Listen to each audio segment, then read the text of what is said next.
Okay, so hello my dear students, welcome to the discussion for intermediate accounting.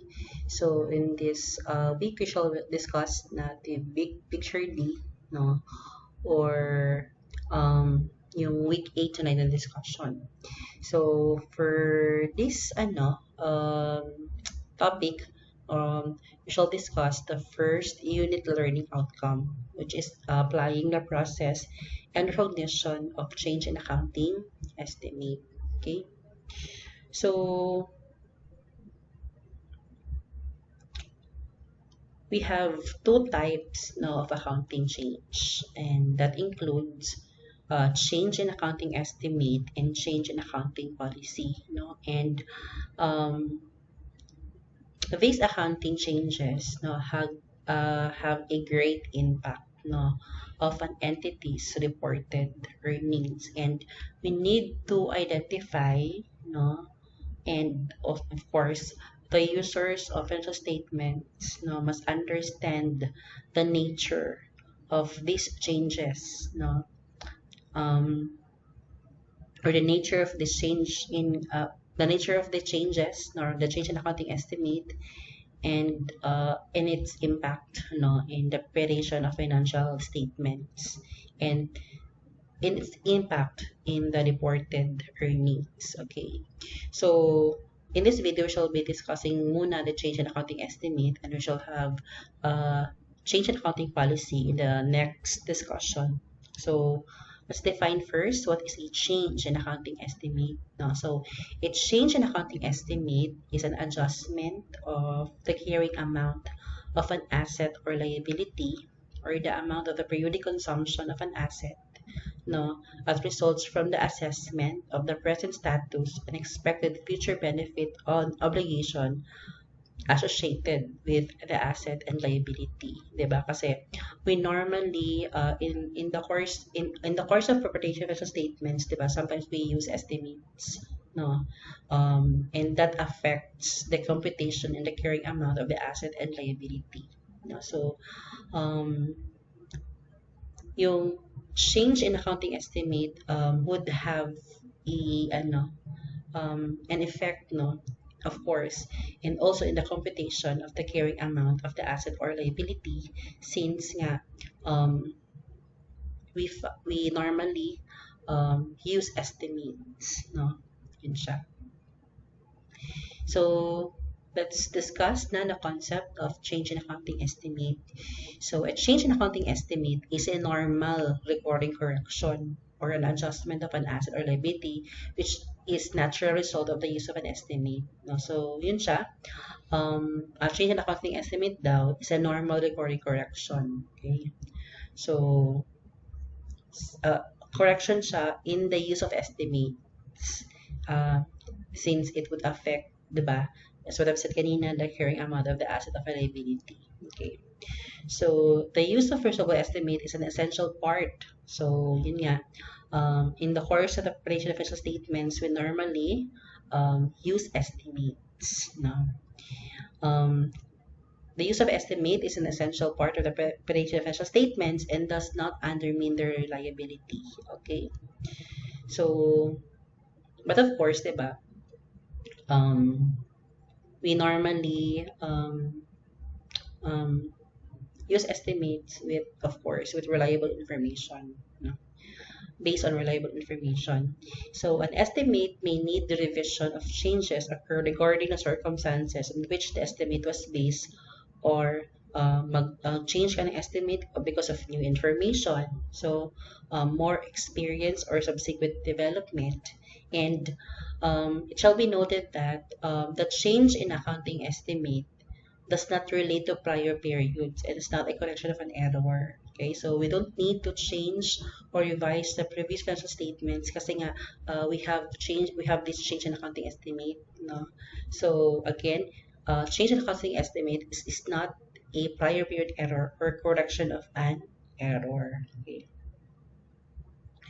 So what are the examples of a change in accounting estimate, or what are example of an estimate, accounting estimate? So as a result of uncertainties in business activities, many items in financial statements cannot be measured with precision. So since we don't have precise information, no?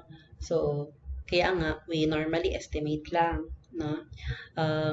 Then the accountants, no, normally base this judgment. So normally estimate is based on professional judgment of the accountant, but of course the accountant would base his judgment of this estimate based on reliable information. Okay.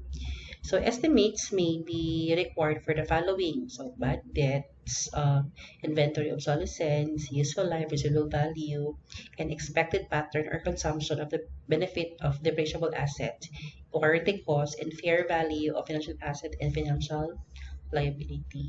Okay. So how do we report change in accounting estimate? So how do we, or what are the process, no, or in applying, no, this change in accounting estimate, no? So kasi yung effect ng change could either be prospective or retrospective, no? Prospective means to say na ang change maka-affect lang siya sa um, future. Retrospective meaning to say yung change maka-affect sa prior. At retrospective meaning retroactive yung change, no? But change in accounting estimate is currently and prospectively, no, by including it in the income or loss of the period of change, no, if the change affects the period only, or the period of change in future periods. Okay. So meaning to say, hindi siya retrospective. So you don't need to revise previous financial statements. No? So maapektuhan lang is ang current. If it affects the current, if current only, or the future, no, the future periods, no. Okay, so a change in accounting estimate shall not be accounted for by restating. So again, we do not restate prior period financial statements because it's not a prior period error. No, again, hindi siya prior period error. No, and therefore no adjustment is necessary to affect the change. So itong prospective recognition, so the effect of change in accounting estimate means that a change is applied to transactions or other events and conditions from the date of change in estimate. So yung hindi siya retroactive. Yung ano lang, ang mapektuhan is from the date of change, meaning current and prospective, no, future periods. Okay, so we shall have an illustration. No? So, say for example, um, a depreciable asset costing 500,000 is estimated to have a life of 5 years. No? So, therefore, since its annual depreciation is 100,000, that's actually 500,000 divided 5. Okay. So, at the beginning of the third year, meaning 2 years after the acquisition, diba? So, supposedly, its remaining useful life is 3 years, diba? Kasi 5, then minus 2 years, we have 3 years supposedly. The original life is changed to 8 years. No? So, from 5, naging 8. And so, since 8, naging 8 yung original life, then less 2 years na expired, no, or it's 2 years after the date it was acquired, so yung remaining revised remaining life niya is 6 years na lang. That's 8 minus 2, diba?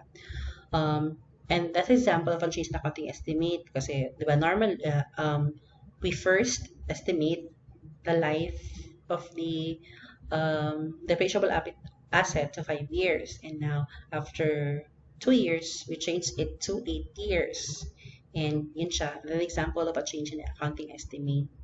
So the procedure is not to correct past depreciation. No? So kasi since mag-change yung useful life, mag-change yung depreciation. But yung change in depreciation, mag-effect lang siya for current period, not to change the previous depreciation. Okay, so instead, the remaining carrying amount, which is 300,000, that's actually 500,000 less 200,000 plus 100,000 times 2, di ba? Kasi nga, we have annual depreciation of 100,000 and then 2 years na yung age ng asset, so we have 200,000 na accumulated depreciation. So, cost of 500,000 less 200,000 na accumulated depreciation, we have carrying amount of 300,000. No? So, the remaining life of the remaining carrying amount, which is 300,000, then we have a remaining life of 6 years. So, the 300,000 will be allocated na to 6 years, and that's 50,000. So, the entry to record annual depreciation starting the third year is depreciation, debit depreciation current accumulated depreciation for 50,000. So, it's an example of estimate na maapektuhan yung current and future. No? So, current and future. No? So, the current year's depreciation and the future year depreciation ang mapektuhan lang sa change. No? So, instead of 100,000, maging 50,000 na. Okay.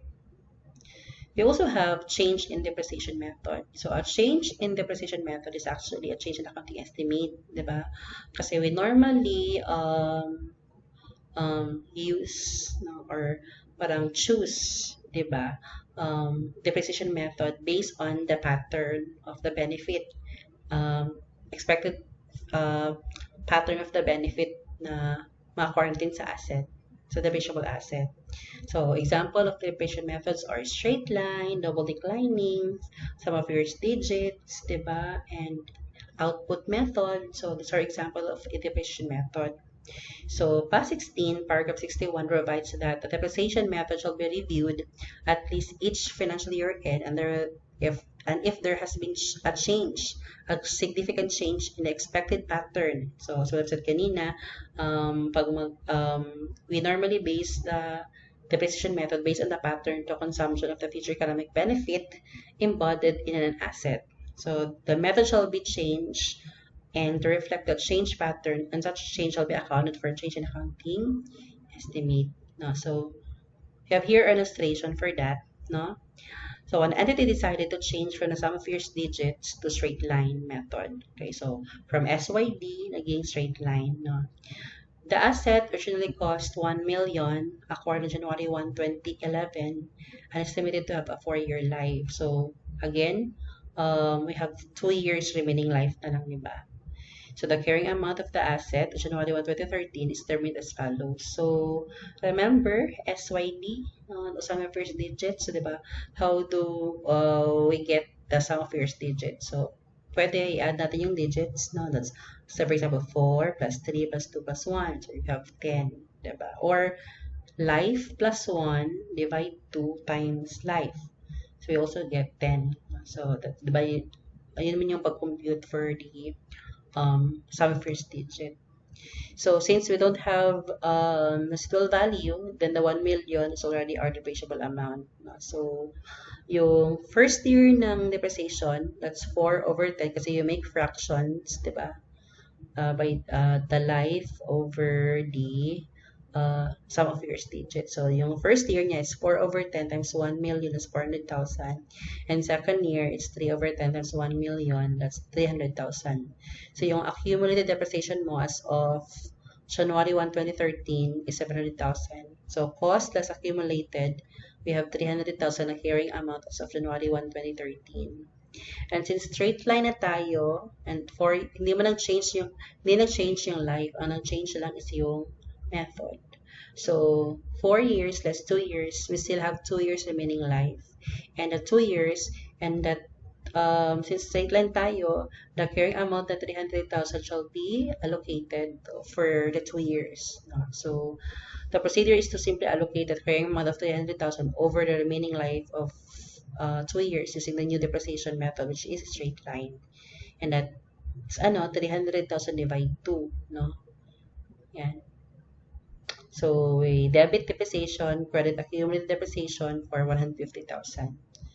So yun siya, nag-change yung depreciation method from sum of first digit to straight line. Okay, so basically that's the end, no, of the discussion for change in accounting estimate. So see you, or let's have change in accounting policy in the next discussion. Okay, so thank you.